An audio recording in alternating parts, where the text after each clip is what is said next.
Well, South Africa has been going through a lot in recent times, starting from the outbreak of the COVID-19 pandemic in 2020, which resulted, of course, in high proportions of corruption, to the 2021 July unrest, which led to rampant looting and destruction of property, which cost the country about R1 billion. Furthermore, the country has witnessed recent acts of vigilantism in Gauteng, which has seen violence erupt in some areas.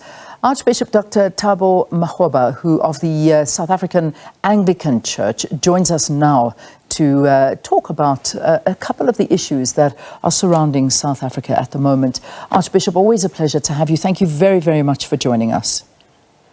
Thanks so much, Leanne, and good morning to your viewers also. I suppose a very long question I'm going to ask you and start off the interview with can be answered in numerous ways. But I suppose in the context of where we are, some of the things that I've mentioned, and when we look at the state of South Africa, what do you make of the country today? Leanne, let me start first by saying, as an Archbishop, I'm a hopeless optimist. And I know we've been there. I believe in the goodness of each South African. And in my sermon in Easter, I said, we find ourselves yet again in the darkness of the tomb.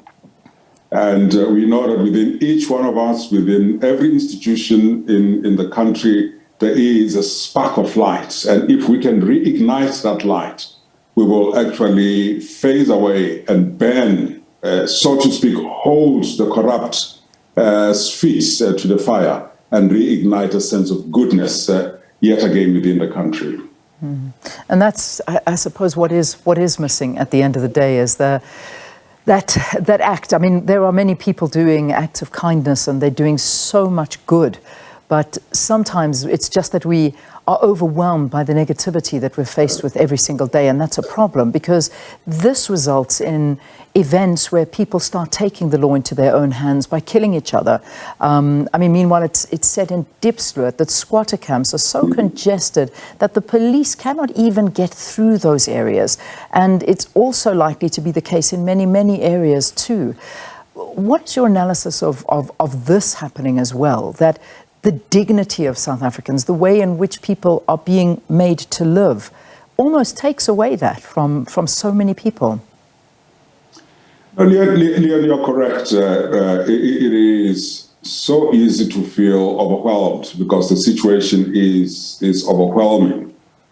And there is a ripple effect when the prosecutorial arm doesn't prosecute and people don't go to jail, and people then do things with a degree of impunity, saying, well, there are no consequences for that. So we need to strengthen the NPA.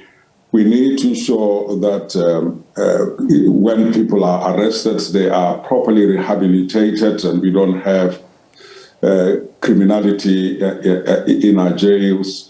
And we need also within the churches, the moral voice, the NGOs, the media, never to shy away from highlighting some of that darkness. I know some people say, oh, there we go again, negativity, but we are holding a mirror to ourselves and holding a mirror to the nation to say, please don't feel overwhelmed, do something. We're holding a mirror to the police, we're holding a mirror to the president and the whole executive, the business community, to say, if somebody sells you copper and you're a scrapyard that buys it, and you need to ask, we need to shut those scrapyards. Just an example, we need to cut this cycle of crime pay.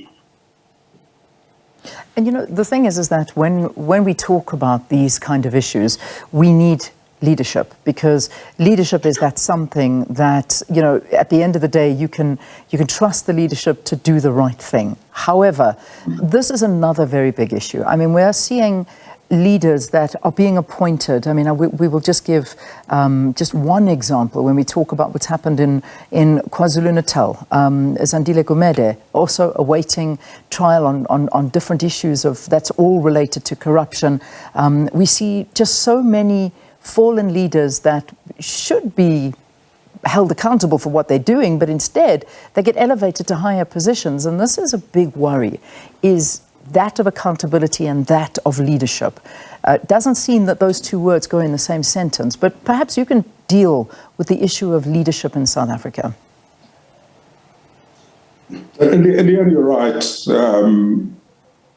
We need a type of leadership that is not self-serving, a type of leadership that when elevated to higher office, they know that they are there to serve the populace. They are there to make democracy work and not to improve the coffers of their political party, not to gain resources from connection in business.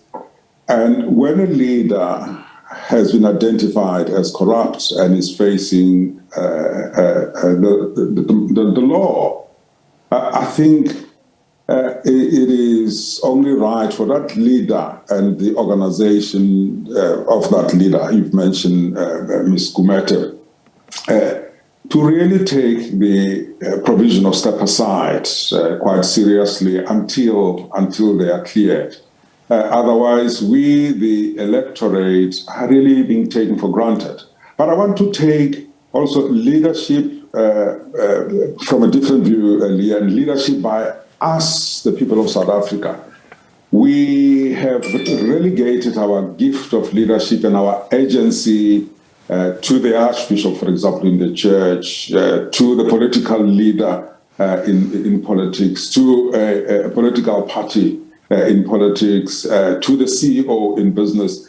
Maybe we need to also start remembering that we've got agency, that it is our life, it is our country, it is our children that we have allowed in Leondale to be given a dacha, and we call it a dacha day, and they get addicted, and then the cycle repeats itself, and we point at each other. So we need that type of leadership, Leon, and it is there in our country.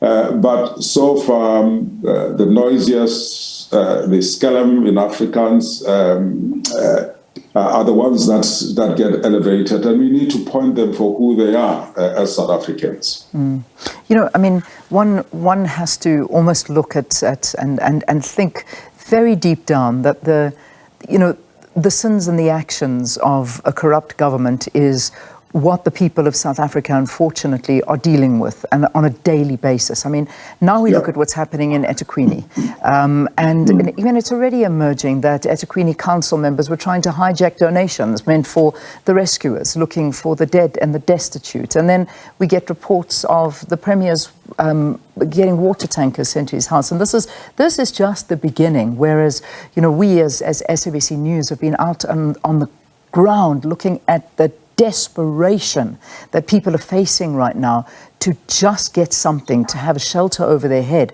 and not even a shelter, to actually rescue family members that are still trapped under the rubble. And yet we're hearing these stories again. I mean, how is it? How is it that this is allowed to continue and nobody is ever held accountable? The moral fiber seems to be what's missing somewhere along the line. That's certainly deteriorated a lot. Leanne, on the Langa fire here and the KZN floods, we have taken a decision as the churches, South African Council of Churches, the Shembes and the others, that we have stood back and prayed for a democratically elected government and have not been back where it matters, so to speak. So we are part and parcel of a collective. For example, on Easter Saturday, I was in KZN. We did a walk of witness. Tomorrow again, we're going as the church leaders and faith leaders to do a walk of witness in KZN, and then to also bring the resources. So we have stuck our neck out, have taken some of the resources from the usual donors. We have bought some of those waters and provision with us, donation from the IDC, from the Mutsipe Foundation, and many others. I get into trouble when I mention other names.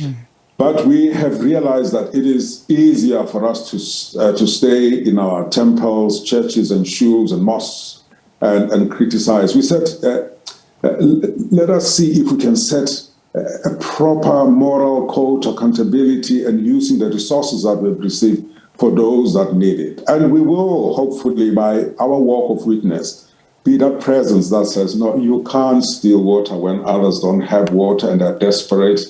And you can't, as an undertaker, get money that we have raised and we have given you and you want to charge the family again. So we hope by our presence, by that walk of witness, we will embody that honesty and that truth. Of course, corruption needs a corrupter and a corruptee, and one can never even rule it outside now a trusted organization. But it is our hope, Leanne, that we will really elevate the level of corruption, because corruption steals from the poorest of the poor. Yeah, it certainly does. And, you know, I mean, just talking about, I mean, you did your walk over the weekend, and I mean, you've seen it firsthand. You understand exactly what is going on. And the problem is that much has already been said about the relief interventions in the province and desperate pleas. I've never heard more pleas in my life before made to the government to beg them to please not squander funds. Please do not use corruption in these funds. And a lot of the response I have seen of late from private donors is that they don't even want to donate it through the government because they feel it won't get there, but will rather give it to organizations like the Gift of the Givers. I mean, what does this say about the confidence in the government of South Africa? It is said, Leanne, actually it says trust has been broken, and if there is trust deficit, it takes a long time to rebuild. It says to the government of South Africa, collectively, they need to up their acts. They need, for God's sake, to perhaps take the Langa fire, the Port St. John's fire, for example, which are not in the highlights, the KZN issues, and for a change, not to be told that you took the life-giving, much-needed PPEs and stole them from dying people. For a change, for goodness sake, can we work for the public good? Can we work for the common good? Can we raise the bar? We know that you can raise the bar. We know that you are capable. We know that not everyone in government is corrupt, but please just, for a change, root out those one or two rotten tomatoes that mars the image of government. But we need to hold the nation, the donors, ourselves, and governments accountable, and really rekindle that Madiba spirit, rekindle that spirit that opposed, government in apartheid times that stole, that bought arms illegally, that did all those things. I mean, there's nothing glamorous in inheriting the ills of the past, and there's nothing glamorous in corruption, because it, as I said, I'm repeating myself here, it breaks the human spirits, particularly of the poorest of the poor, who look up to government, who look up to the church, who look up to leaders in society to help them help themselves. And not let people get away with what we have seen being done repeatedly, and that's the reality. Definitely. Yeah. As I wrap up with you and we end this interview, Archbishop, I mean, what is it? I know you've said it, but from an outsider looking in, what is it that we as a people of South Africa need to do? because we need to get this country back into a place that we love and we call home, and we want to see this country rise. But unfortunately, on a daily basis, we just hear stories of it falling. What do we need to do? I think, Leanne, and really the risk of being maybe simplistic, or being too hopeful and optimistic, I believe that we've got what it takes in South Africa. We've got a sense of feeling ashamed when something goes wrong. We try to hide it lest we are hurt or we are injured. We need to inculcate a sense of outrage. We need to inculcate a sense that I will not drive through a red robot because it is done. Let them hoot at me behind me. I will stop until it is green, and I will not cut corners. I will not go to the front of the queue because they say, "Oh, he is the minister." I will not allow a provision of water to start at my house because I'm important. So we need to go back to, an agreement, a social compact that highlights what is attainable. We don't need to buy, we don't need to have an NGO or something that reminds us of the importance of doing good, public good, the common good, and the importance of getting somebody who has cheated, has robbed, locked up in jail. And then, more importantly, the law in South Africa should also highlight that the might are not always right. So there is the perception that if you are higher politically, you don't get arrested. And if you get arrested, you'll be in hospital, and in no time you will be out. So that breaks the system of discipline. Indeed. All right, Archbishop, we leave it there for this morning. Thanks very, very much for talking to us here on the program. Always a pleasure getting your views and opinion. Archbishop Thabo Makgoba of the South African Anglican Church of Cape Town, reflecting on the state of the country.